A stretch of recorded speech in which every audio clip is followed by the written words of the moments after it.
Okay, 6 college basketball games today. It's a pretty decent Saturday.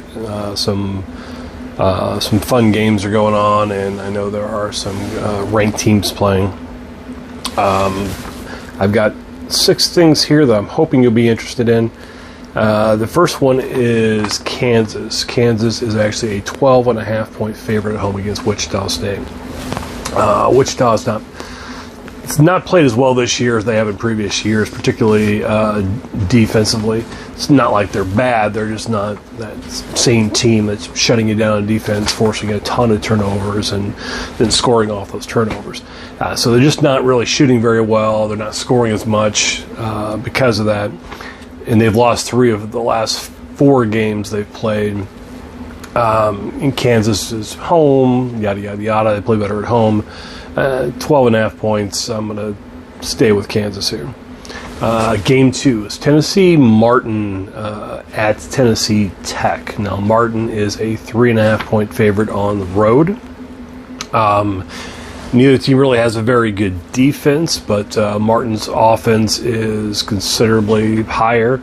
They are averaging like 85 points a game. Tennessee Tech is really just not. They're nowhere near that offensive capability that Martin is, and they're also dead last in all of college basketball in offensive rebounding. So it's not like they're actually scoring off all these misses they're doing. And Martin's even better with the turnover ratio. So they just some of those key stats that I generally look at, they're just better. I know it's a road game, and it's only 3.5 points. I think Martin scores a lot of points and takes care of this game pretty easily. Game 3 is Santa Barbara. They're playing at UC Riverside. Santa Barbara is a 1.5-point favorite on the road. Again, small favorite on the road. Santa Barbara 60th in effective shooting percentage. Riverside is 322. Again, it's just a huge difference offensively. They're also a little better offensive rebounding team.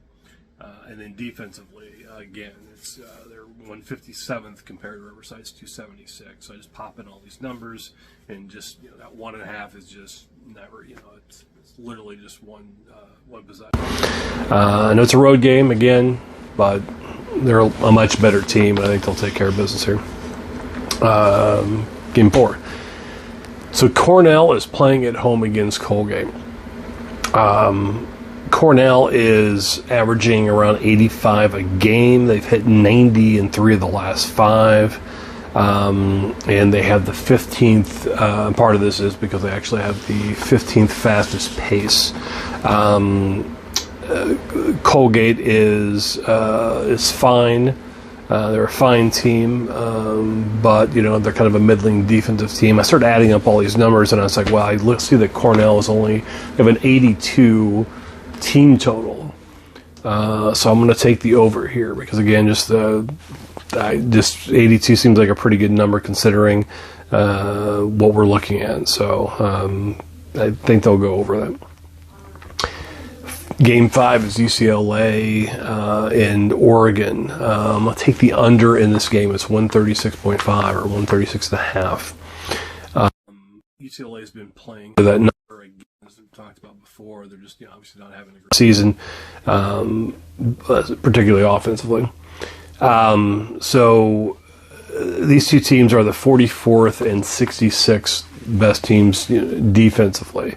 Oregon is kind of playing at a middling pace where UCLA is just 313th, so they're one of the slowest.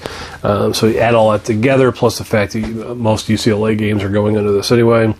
I'm going to take the under 136.5. And then the last game is Dartmouth and Vanderbilt. Another under, 134.5. Both teams have been playing under this total recently. Dartmouth has, of course, the bad offense and a slow pace, which, kind of makes sense for this. Vandy's kind of a middling team, offensively and defensively, but they also play slow as well. So I add all these things in, and I don't see that, that 68, 67 game. I don't think it gets there. So 6 games total, which is basically Kansas, Tennessee, Martin, Santa Barbara, the Cornell team total over. UCLA, Oregon under, and Dartmouth, Vanderbilt under. So 6, hoping to go 4-2, make some money. Take care.